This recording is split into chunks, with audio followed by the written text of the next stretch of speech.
नमस्कार दोस्तों, आज हम बात करने वाले हैं यूनियन बजट 2023 के बारे में।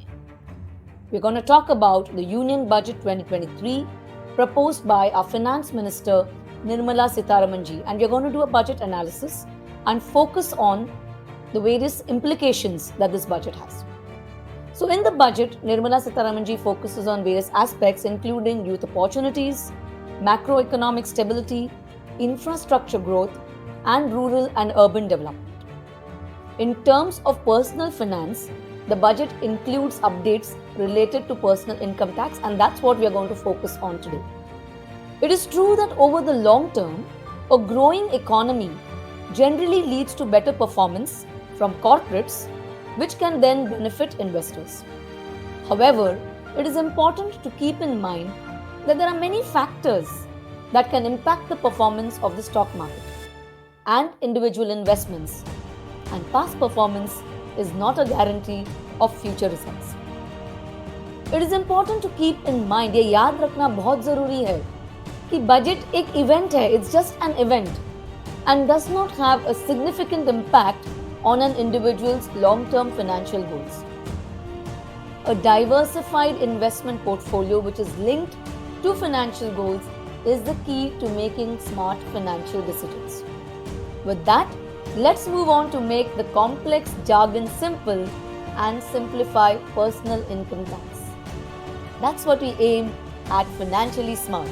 So let's get financially smart. Today we are going to review all the changes that have been proposed in the budget and understand the implications of the same. The first one is the exemption limit, which has been increased to 3 lakh in the new tax regime, along with an upward revision of tax slabs. Then there has been a limit for rebate, which has been increased from 5 lakhs to 7 lakhs in the new regime. There has also been an introduction of standard deduction of 50,000 for salaried and pensioners in the new regime. ये salaried और pensioners के लिए है.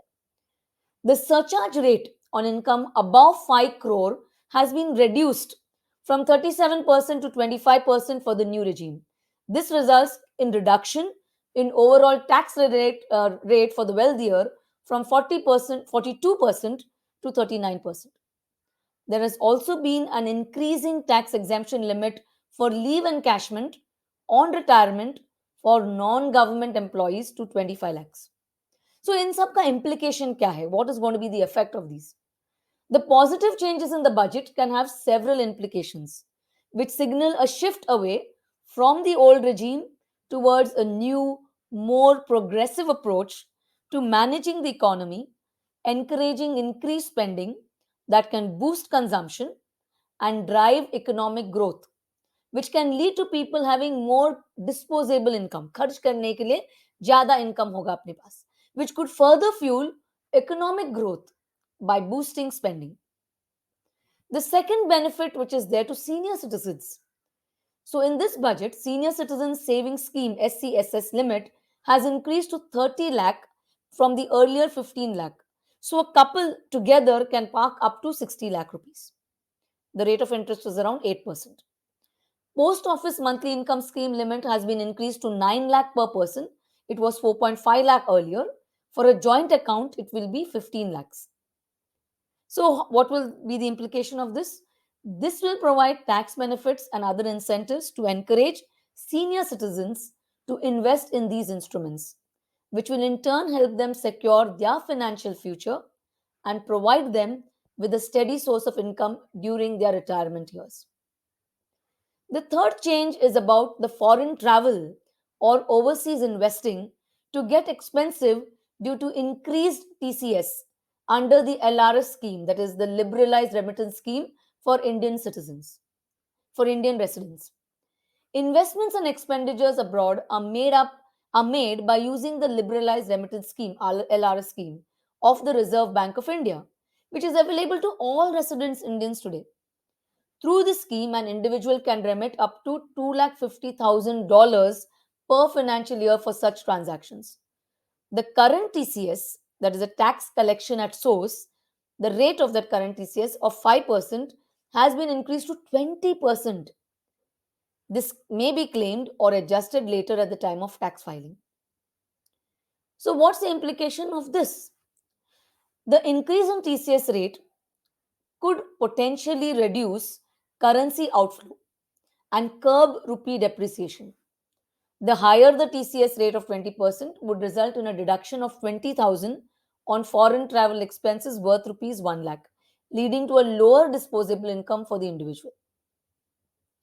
Then there is a taxation on the insurance policy proceeds in certain conditions. Proceeds from insurance policies, all when I say insurance policies, we're talking about all traditional policies where there is no equity allocation.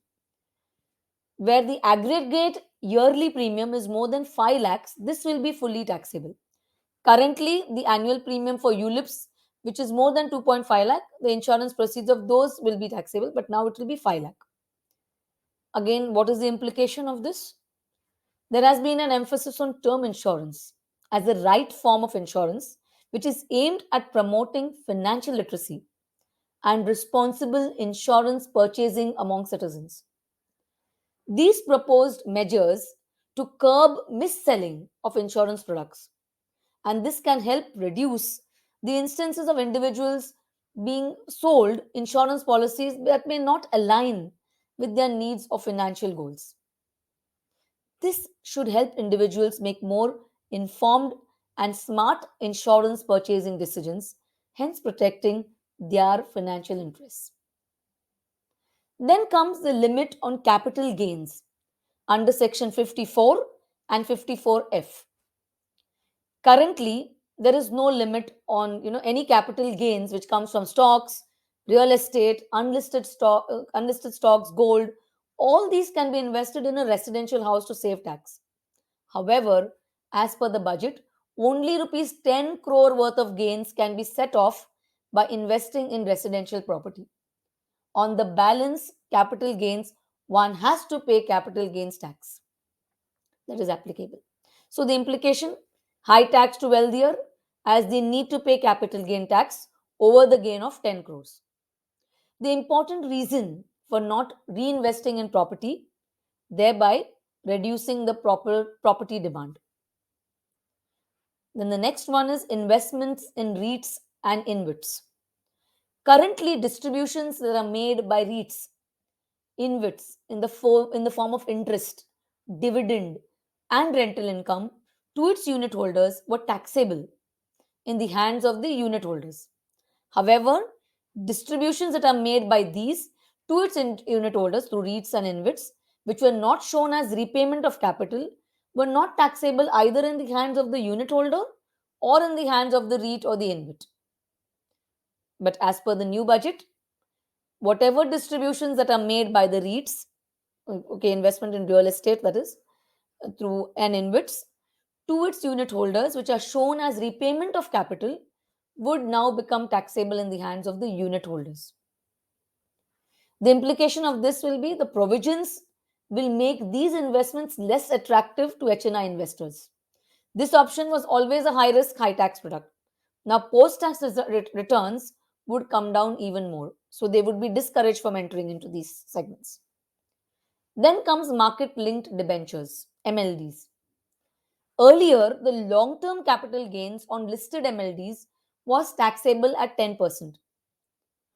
So, what is a listed MLD? It's held for more than 12 months, then it is qualified as a long term MLD. However, as per this budget, any capital gains on transfer or redemption or maturity of these listed MLDs will be taxable as short term capital gains, irrespective of the duration of holding of MLDs. Implications: this provision will make these investments less attractive to HNI investors. Such gains will be taxable at maximum marginal rate MMR.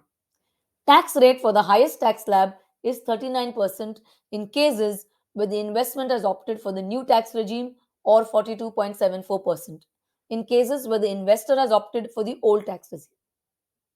So that's all for now, but I want you to remember to focus on your own household and lifestyle budget, as that is something only you can control, while being aware also on the country's budget. Also, do continue to save and invest in diversified asset classes while giving time to compound your money. We will continue to keep you updated if there are any changes in the overall scenario. So stay tuned and take your first step to getting financially smart by following us at the rate Nita Menezes on Instagram, on LinkedIn, and also follow and subscribe to our YouTube channel. Do check out our courses and live masterclass and workshops. As always, this is Nita Menezes, your financial coach and mentor, wishing you a healthy, wealthy, and a stress free lifestyle. Let's get financially smart.